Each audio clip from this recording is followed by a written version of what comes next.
रमजान के पूरे 30 दिन बाद आज ईद का दिन आया था। सारे गांव में हलचल मची हुई थी। सब ईदगाह जाने की तैयारी कर रहे थे। लड़के सबसे ज़्यादा खुश थे। वे बार बार अपने पैसे गिन रहे थे। हामिद उन सबसे ज़्यादा प्रसन्न था। उसके पास केवल 3 पैसे थे।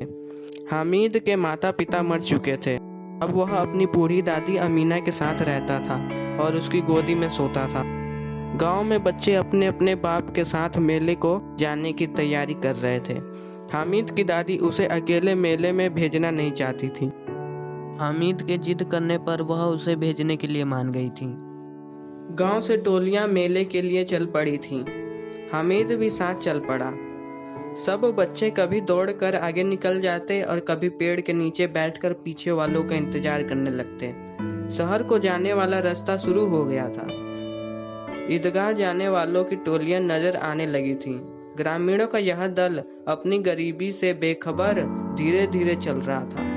बच्चों को नगर की सभी चीजें बड़ी अनोखी लग रही थीं। इमली के घने वृक्षों की छाया में बनी हुई ईदगाह नजर आने लगी थी। हजारों की संख्या में लोग एक के पीछे एक पंक्ति बनाकर खड़े थे। ग्रामीणों का दल भी पिछली पंक्ति में जाकर खड़ा हो गया था। नमाज शुरू हुई। सभी सिर एक साथ सिजदे के लिए झुकते और फिर सब के सब एक साथ खड़े हो जाते। ऐसा कई बार हुआ। नमाज खत्म होने पर सभी लोग एक दूसरे के गले मिले। फिर सभी बच्चे मिठाई और खिलौनों की दुकान पर टूट पड़े। बहुत से लोग हिंडोले झूल रहे थे। हामिद के साथी महमूद, मोहसिन, नूरे और सम्मी घोड़ों और ऊंटों पर बैठे क्योंकि उनके पास पैसे थे। हामिद उन्हें दूर खड़ा देखता रहा। वह अपने 3 पैसे फिजूल में खर्च करना नहीं चाहता था। फिर महमूद, मोहसिन और नूरे ने अपनी पसंद के खिलौने खरीदे।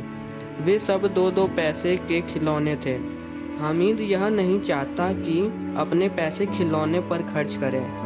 उसने अपनी दादी के लिए 3 पैसे में एक चिमटा खरीद लिया।